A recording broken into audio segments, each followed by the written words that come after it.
Hello बच्चों, welcome back to my channel chemical Guruji. आज के इस वीडियो में मैं तुम सबको क्लास 12 का सॉल्यूशन चैप्टर पढ़ाऊंगा। तो चलो वीडियो को शुरू करते हैं।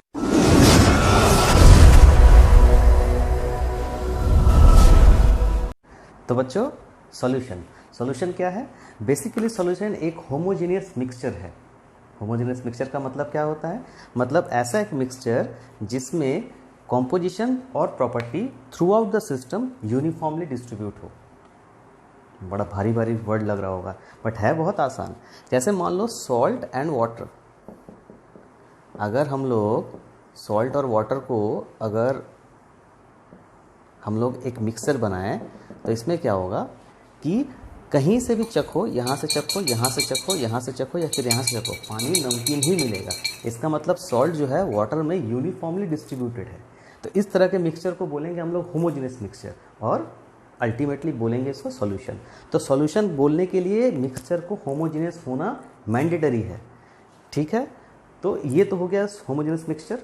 अब इसका उल्टा होता है हेट्रोजेनियस मिक्सचर। वो क्या होता है, थोड़ा सा उसके बारे में भी बता दूं। जैसे मान लो सैंड एंड वाटर। अगर इसको हम अगर सैंड को अगर एक वाटर में अगर हम घोलेंगे तो क्या होगा, वाटर के एकदम निचले हिस्से में देखना सैंड ऐसे बैठ जाएगा, ये पानी में घुलेगा नहीं। दैट मीन्स ये जो सैंड है ये वाटर में यूनिफॉर्मली डिस्ट्रीब्यूट नहीं हुआ है। तो इसको हम होमोजेनियस मिक्सचर नहीं बोलेंगे, इसको क्या कहेंगे, हेट्रोजेनियस मिक्सचर। और इसीलिए इसको सॉल्यूशन भी हम नहीं कह सकते हैं। तो अल्टीमेट सॉल्यूशन होने के लिए किसी भी मिक्सचर का होमोजेनियस होना मैंडेटरी है। अगर वो होमोजेनियस मिक्सचर नहीं है तो फिर वो सॉल्यूशन नहीं होगा। ओके बच्चों, नेक्स्ट। एक सॉल्यूशन में दो कंपोनेंट्स होते हैं, एक को कहते हैं सॉल्यूट और दूसरे को कहते हैं सॉल्वेंट। सॉल्यूट किसे कहेंगे?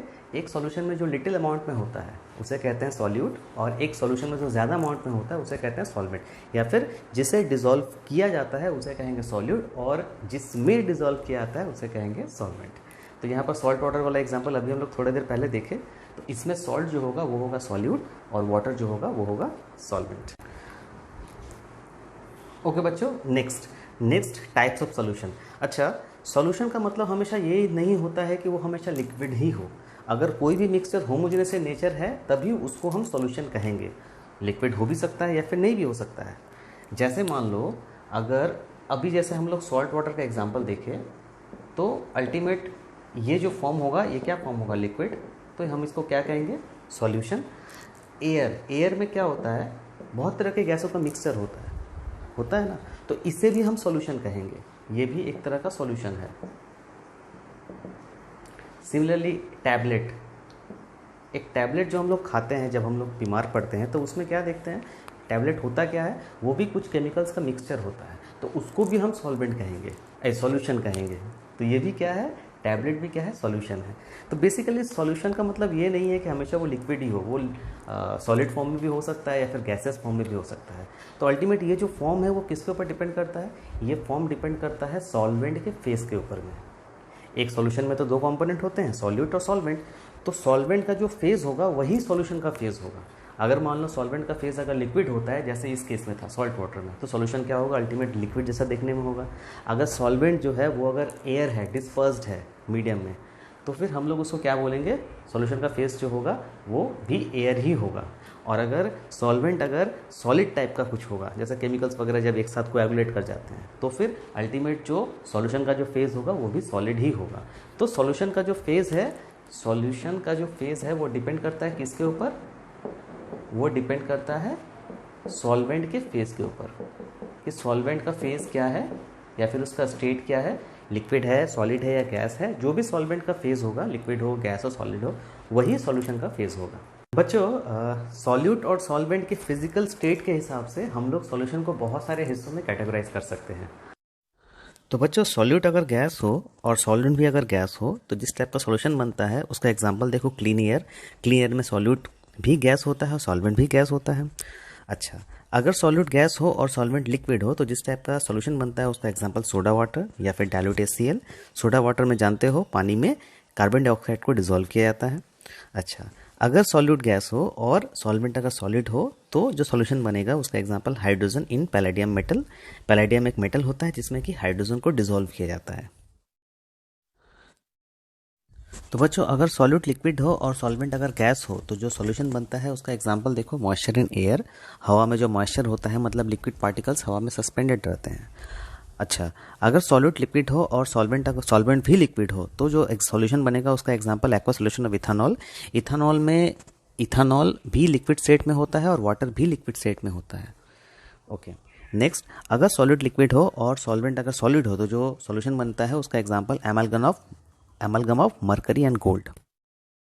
तो बच्चों अगर सॉलिड हो और सॉल्वेंट लिक्विड हो तो जो सॉल्यूशन बनेगा उसका एग्जांपल देखो, aqua solution of glucose. Glucose solid in nature होता है और जब हम उसको वाटर में डिसॉल्व करते हैं तब उसका एक्वा सॉल्यूशन बनता है। अगला एग्जांपल देखो, जब सॉलिड हो और सॉल्वेंट भी सॉलिड हो तो जो सॉल्यूशन बनेगा उसका example alloys like brass, bronze. Brass में देखो जिंक और कॉपर मिला के ब्रास बनता है और ये दोनों के दोनों ही सॉलिड इन नेचर होते हैं। ओके बच्चों, next, method of expressing the concentration of a solution, मतलब एक सॉल्यूशन के कॉन्सेंट्रेशन को एक्सप्रेस करने के लिए क्या क्या मेथड्स हैं। मेथड्स जानने के पहले ये जान लो कि कॉन्सेंट्रेशन ऑफ ए सॉल्यूशन क्या होता है।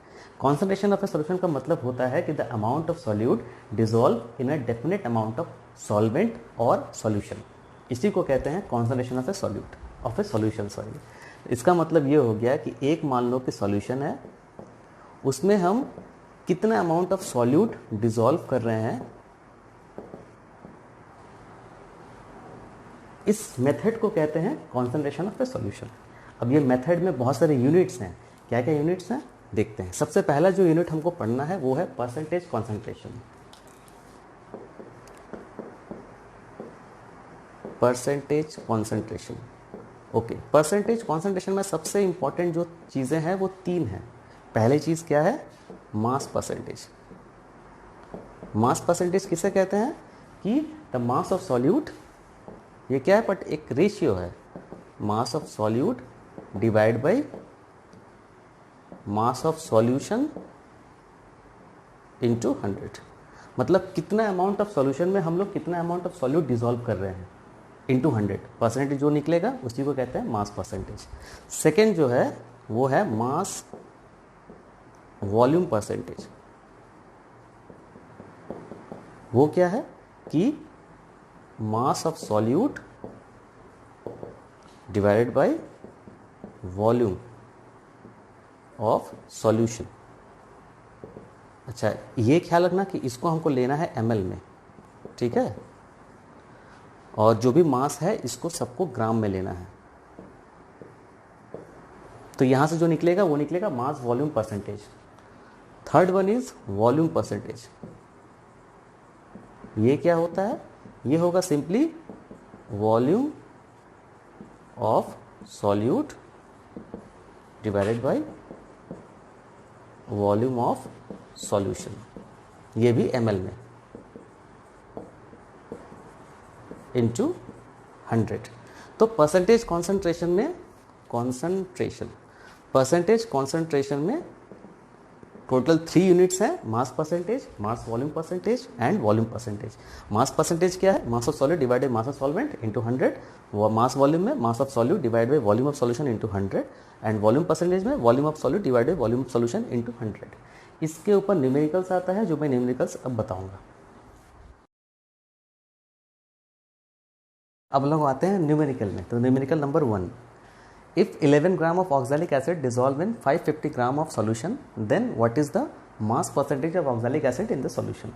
इसमें हम लोग क्या करेंगे, सबसे पहले इसमें देखो सॉल्यूट कौन सा है, तो जो लिटिल अमाउंट में डिसॉल्व होता है उसी को सॉल्यूट कहते हैं। तो यहाँ पर लिटिल अमाउंट में देखो सिर्फ 11 ग्राम में ऑक्सैलिक एसिड डिसॉल्व किया गया है। किस में डिसॉल्व किया गया है, इन 550 ग्राम ऑफ सॉल्यूशन। तो इसका मतलब जो सॉल्यूट है वो क्या है, ऑक्सैलिक एसिड है। ऑक्सैलिक एसिड फॉर्मूला क्या होता है ऑक्सैलिक एसिड का, COOH, ये है ऑक्सैलिक एसिड। ओके, तो ऑक्सैलिक एसिड का जो सॉल्यूट है, मतलब जो अमाउंट है वो कितना है, 11 ग्राम। तो इसका मतलब मास ऑफ सॉल्यूट दिया हुआ है मेरा 11 ग्राम। नेक्स्ट, सॉल्यूशन का मास कितना है, तो मास ऑफ सॉल्यूशन दिया हुआ है 550 ग्राम्स, ठीक है। मास परसेंटेज निकालने को बोल रहा है, तो मास परसेंटेज का फॉर्मूला क्या है, मास of solute that means 11 gram divide by mass of solution that means 550 gram into 100। कितना आया 2%। तो आंसर कितना हो गया इसका? 2%।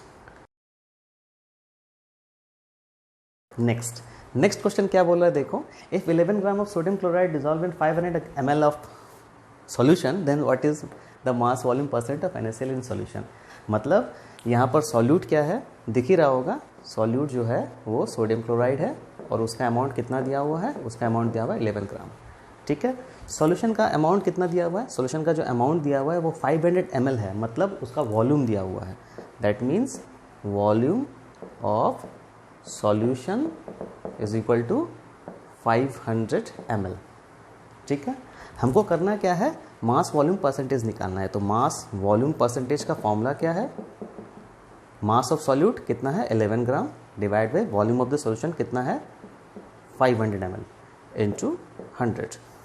ठीक है, तो अल्टीमेट आंसर आया कितना, 2.2%।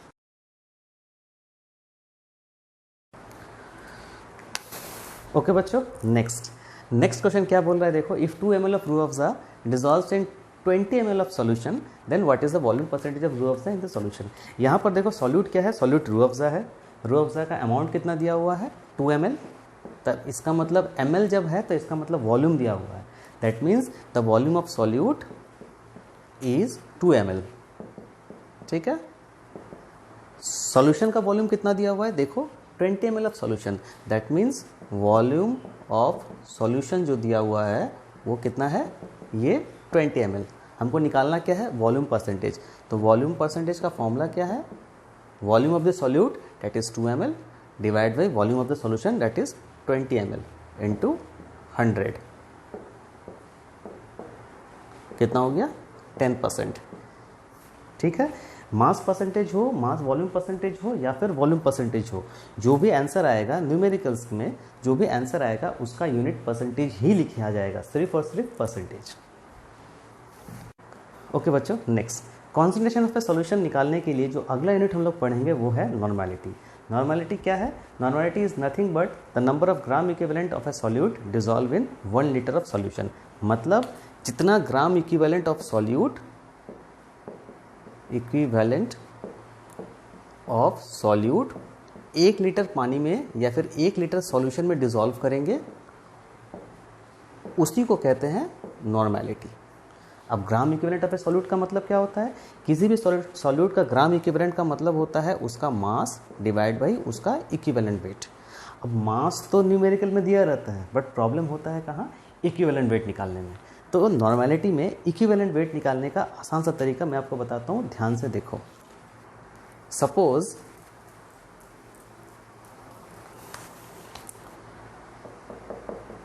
इक्विवेलेंट वेट, सपोज NaCl है, तो NaCl का इक्विवेलेंट वेट कैसे निकालेंगे, सिंपली एक फॉर्मूला याद रखना, इक्विवेलेंट वेट इक्वल टू होता है atomic weight by valency. Atomic weight अगर मॉलिक्यूल है तो उसके लिए मॉलिक्यूलर वेट ही वहाँ पर लिखा जाएगा।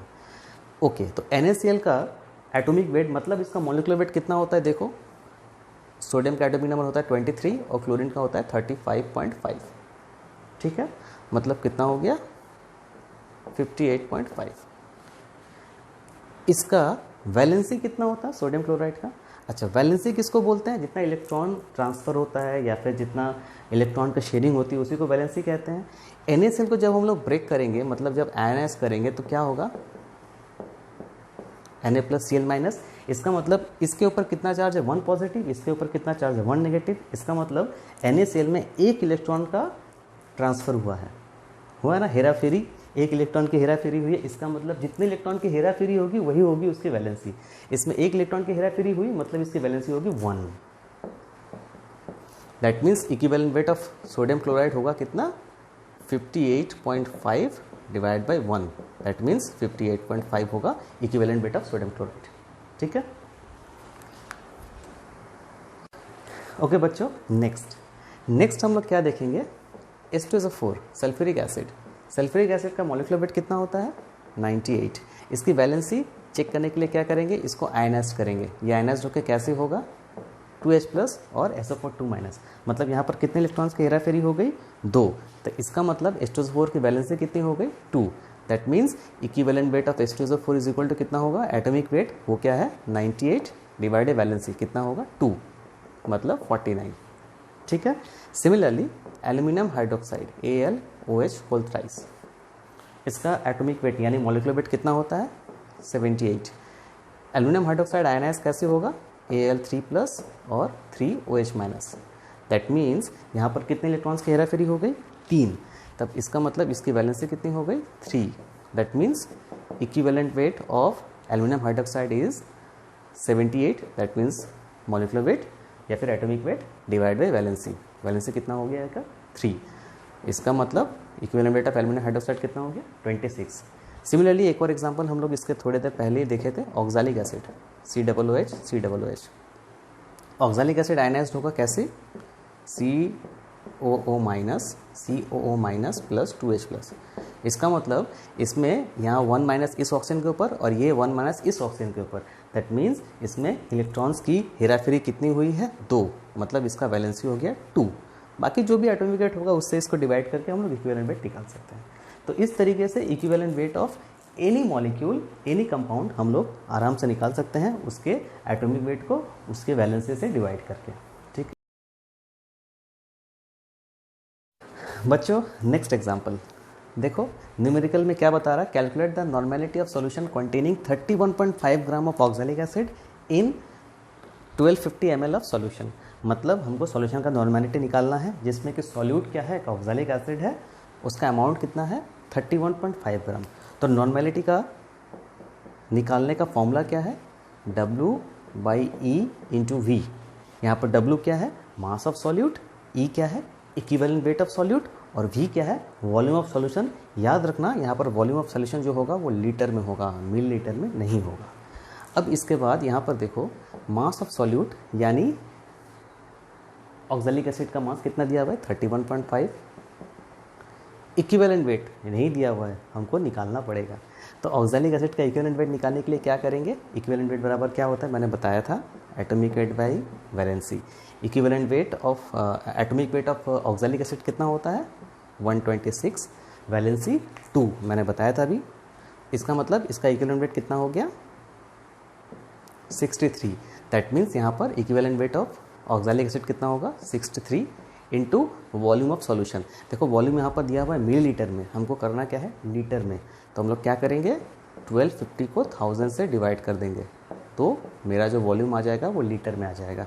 अब इसको फर्दर कैलकुलेट करके देखेंगे तो आंसर इसका आएगा 0.4, यूनिट होगा N, कैपिटल N, ठीक है। ओके बच्चों, concentration of a solution express करने का अगला यूनिट है मोलरिटी, इसको हम कैपिटल M से भी डिनोट करते हैं, कैपिटल M याद रखना। मोलरिटी किसको बोलते हैं कि the molarity of a solution is the number of moles of solute dissolve in 1 litre of the solution, मतलब 1 लीटर पानी में जितना number of moles of solute dissolve होगा वही उसकी मोलरिटी कहलाएगी। That means just like normality, यहाँ पर भी हम क्या बोल सकते हैं कि the molarity is the number of moles of solute dissolve in 1 litre of the solution, number of moles of solute dissolve in 1 litre of solution, ठीक है। तो मैथमेटिकल एक्सप्रेशन हम लोग क्या लिखेंगे, molarity is equal to number of moles of solute मतलब W/M, W molecular weight into volume litre, ठीक है। मतलब ऑफिशियली मॉलिक्यूलर वेट का जो फॉर्मूला होगा वो होगा मास of solute divide by molecular weight of solute into volume of the solution, जो कि हम लोग लीटर में एक्सप्रेस करेंगे, और ये जो मास होगा ये ऑब्वियसली ग्राम में ही एक्सप्रेस होगा, ठीक है। तो इसका मतलब molarity is equal to mass of solute divide by molecular weight of solute into volume of solution expressed in litres. तो बच्चों नेक्स्ट अगला न्यूमेरिकल देखो, 2.46 gram of sodium hydroxide dissolve in 100 cc of solution, then calculate the molarity of the solution. यहाँ पर देखो solute क्या है sodium hydroxide, तो सोडियम हाइड्रोक्साइड कितना अमाउंट में है 2.46 ग्राम। इसको डिसॉल्व कर रहे हैं किसमें, एक सॉल्यूशन है जिसमें कि अल्टीमेट वॉल्यूम का सॉल्यूशन जो है वो है 100 सीसी। सीसी का मतलब होता है cubic centimetre. 1 cubic centimetre is equal to होता है 1 ml। दैट मीन्स वॉल्यूम जो है वो 100 ml है। इसको अगर हम लोग लीटर में करेंगे तो इसको 1000 से डिवाइड करना पड़ेगा। दैट मीन्स 1/10 और 0.1 लीटर। ठीक है, अब हमको करना क्या है, हमको निकालना क्या है, मोलैरिटी। तो मोलैरिटी निकालने का फॉर्मूला क्या है कि molarity is equal to mass of solute divide by molecular weight of solute into volume of solution. ठीक है, तो यहाँ पर मास ऑफ सॉल्यूट कितना दिया हुआ है देखो 2.46, मॉलिक्यूलर वेट ऑफ सॉल्यूट मतलब सोडियम हाइड्रोक्साइड, इसका मॉलिक्यूलर वेट होता है 40 इंटू वॉल्यूम ऑफ सॉल्यूशन कितना है लीटर में 0.1। ऑल टुगेदर इसको कैलकुलेट करेंगे तो आएगा मेरा आंसर 0.615। तो ये हो गई मोलैरिटी ऑफ द सॉल्यूशन। ठीक है, कॉन्सेंट्रेशन ऑफ द सॉल्यूशन को एक्सप्रेस करने के लिए अगला जो यूनिट है वो है मोलैलिटी। मोलैलिटी का मतलब क्या होता है, मोलैलिटी का मतलब होता है number of moles of solute dissolve in 1 kg और 1000 ग्राम ऑफ सॉल्वेंट। याद रखना सॉल्वेंट मतलब number of moles of solute dissolve in 1 kg मतलब 1000 ग्राम्स ऑफ सॉल्वेंट। सभी यूनिट्स में सिर्फ यही एक यूनिट है जिसमें सॉल्वेंट यूज़ होता है इंस्टेड ऑफ सॉल्यूशन।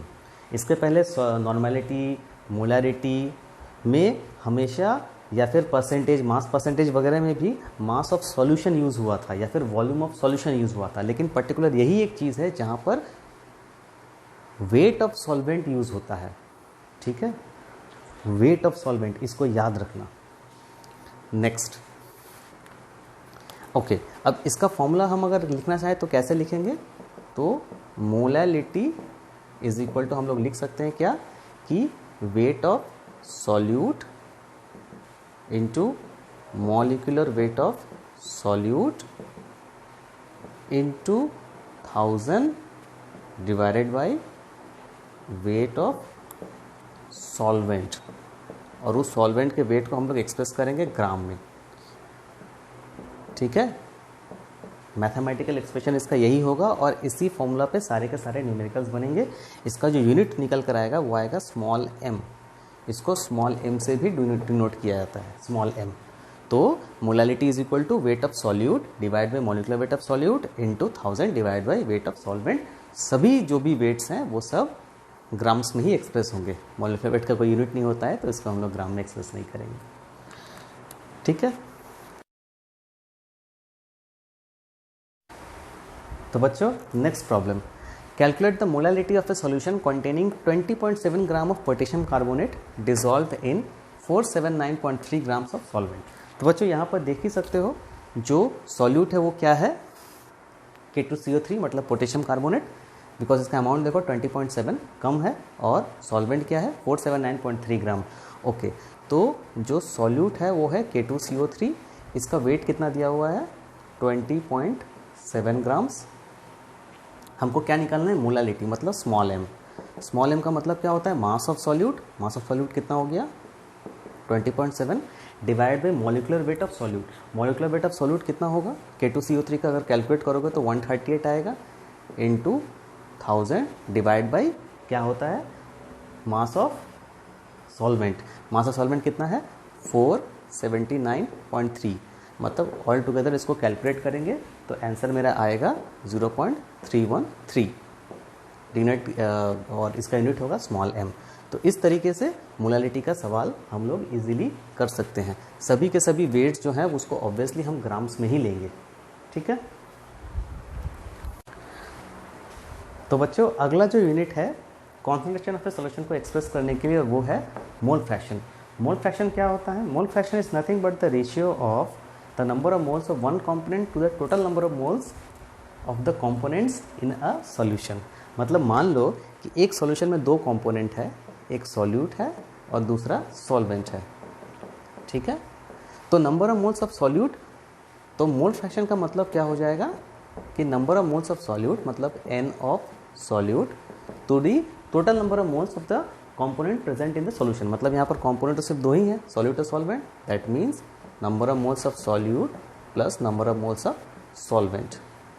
ठीक है, और हम लोग को मालूम है कि नंबर ऑफ मोल्स का मतलब क्या होता है, मोल का मतलब होता है simply wait by molecular wait, मतलब किसी भी मॉलिक्यूल या फिर किसी भी कंपाउंड का मास डिवाइड बाय उसका मॉलिक्यूलर मास। ठीक है, ओके। अब मान लो किसी एक सॉल्यूशन में 3 कंपोनेंट्स है ए, बी और सी, तब हम लोग मोल फ्रैक्शन क्या लिखेंगे इसके लिए? तो मोल फ्रैक्शन इसके लिए लिखेंगे mole fraction for component A component के लिए क्या होगा, number of moles of A divide by total number of moles, मतलब ए, बी और सी तीनों के नंबर ऑफ मोल्स का summation. Similarly mole fraction of B क्या लिख सकते हैं, मोल फ्रैक्शन ऑफ बी क्या होगा, number of moles of B divide by total number of moles, मतलब Na, Nb और Nc। ठीक है, अच्छा अब इसका मतलब इसको थोड़ा सा और इलेबोरेट करते हैं। ये क्या है, नंबर ऑफ मोल्स ऑफ ए, इसको क्या लिखेंगे हम लोग, नंबर ऑफ मोल्स का मतलब क्या होता है, वेट बाय मॉलिक्यूलर वेट, मतलब इसको क्या लिख सकते हैं, weight of A divide by molecular weight of A. Similarly इसको क्या लिखेंगे, weight of B, weight of A divide by molecular weight of A plus weight of B divide by molecular weight of B plus weight of C divide by molecular weight of C. जो भी wait दिया रहेगा grams में वो यहाँ पर put करेंगे। Molecular weight, हर एक कंपाउंड का अपना एक मॉलिक्यूलर वेट होता है, वो पुट करेंगे। सिमिलरली ए हो, बी हो, सी हो, किसी के लिए भी उसका वेट और मॉलिक्यूलर वेट पुट करके अल्टीमेट हम मोल फ्रैक्शन निकाल सकते हैं। अब मान लो कि अगर 2 कंपोनेंट है सिर्फ ए और बी, तो उसके लिए हम क्या करेंगे, जैसे मान लो अगर 2 कंपोनेंट है ए एंड बी, तो मोल फ्रैक्शन फॉर ए मतलब x फॉर ए, x यहाँ पर मोल फ्रैक्शन को डिनोट करेंगे, तो x for A is equal to क्या लिख सकते हैं, number of moles of A divide by total number of moles, मतलब Na और Nb। Similarly mole fraction for b is equal to number of moles of b divide by total number of moles. अब XA मतलब मोल fraction of A और मोल fraction of B को अगर हम लोग summation करेंगे तो क्या आएगा, यहाँ पर देखो,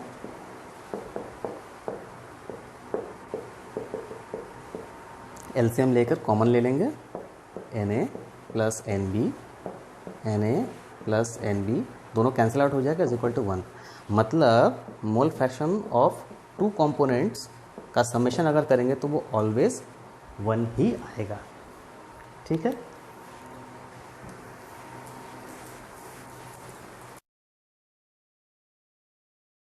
न्यूमेरिकल्स देखो, a solution is prepared by adding 60 gram of methyl alcohol to 120 gram of water. Calculate the mole fraction of methanol and water. मतलब एक सॉल्यूशन है, उसमें क्या क्या है, मिथानॉल है और पानी है। तो मिथानॉल का अमाउंट कितना है, 60 ग्राम, मतलब मिथानॉल, इसका केमिकल फॉर्मूला क्या होता है, CH3OH। इसका अमाउंट कितना दिया हुआ है, 60 ग्राम, और इसको डिसॉल्व किया गया है किस में, वाटर में। वाटर का अमाउंट कितना दिया हुआ है, वो है 120 ग्राम्स। मेरे को निकालना क्या है कि mole fraction of methanol and water. तो mole fraction with respect to methanol क्या होगा, number of moles of methanol divide by number of moles of methanol plus number of moles of water. ठीक है, number of moles of methanol क्या हो जाएगा, weight by molecular weight. Weight कितना है methanol का, 60।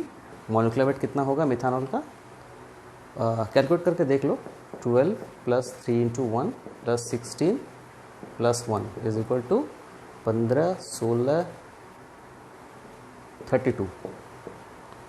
और वाटर का वेट कितना, अच्छा यहाँ पर भी वही होगा, number of moles of methanol मतलब 60/32 plus number of moles of water. तो number of moles of water कितना है, देखो वेट कितना है वाटर का, 120 डिवाइड बाई वाटर का मॉलिक्यूलर वेट जो होगा वो होगा 18। ठीक है, तो अल्टीमेट इसको कैलकुलेट करेंगे तो मेरा मोल फ्रैक्शन आ जाएगा 0.22। Similarly mole fraction for water अगर निकालेंगे तो क्या हो जाएगा, number of moles of water divide by number of moles of water plus number of moles of methanol. ठीक है, तो number of moles of water कितना होगा, वाटर का अमाउंट कितना है 120 ग्राम, डिवाइड बाई वाटर का मोलिकुलर वेट कितना होता है 18। Similarly 120 divide by 18 plus number of moles of methanol, मतलब मिथानॉल का वेट कितना है 60 ग्राम, डिवाइड बाई मिथानॉल का molecular weight 32 is equal to, इसको कैलकुलेट करेंगे तो अप्रॉक्स आएगा 0.72। ठीक है, इसका भी कोई यूनिट नहीं होता है, ये यूनिट लेस होता है। तो इस तरीके से हम लोग मोल fraction of any component in a solution हम लोग निकाल सकते हैं। ठीक है, कॉन्सेंट्रेशन ऑफ सॉल्यूशन को एक्सप्रेस करने के लिए अगला जो यूनिट है वो है पार्ट्स पर मिलियन। जैसा कि नाम से समझ में आ रहा है, मिलियन, एक मिलियन मतलब होता है 10 लाख, 10 लाख मतलब होता है 10⁻⁶। तो इसका ऑफिशियल स्टेटमेंट जो होगा वो है कि number of parts of solute dissolve in 1 million means 10⁻⁶ parts of solution.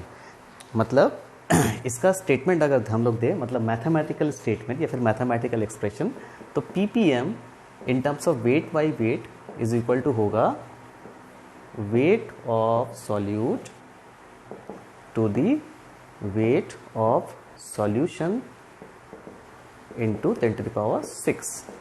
Both should be expressed in gram, and parts per million in terms of weight by volume अगर लें तो हम लोग क्या लिखेंगे, weight of solute divided by volume of solution that must be expressed in ml, याद रखना ml into 10⁻⁶। ठीक है बच्चों, ppm का एक न्यूमेरिकल देखो, क्या कह रहा है कि 1 litre of public supply of water contains about 3 × 10⁻³ grams of chlorine, find out the ppm of chlorine. तो इसे निकालने के लिए हम लोग क्या करेंगे कि ppm ऑफ क्लोरीन, यहाँ पर ये ज़रूर देखना कि ये मास बाय वॉल्यूम है। ठीक है, ppm क्या होता है, दो होता है, एक होता है मास बाय मास, एक होता है क्या मास बाय वॉल्यूम। तो ये जो न्यूमेरिकल है ये मास बाय वॉल्यूम वाला न्यूमेरिकल है।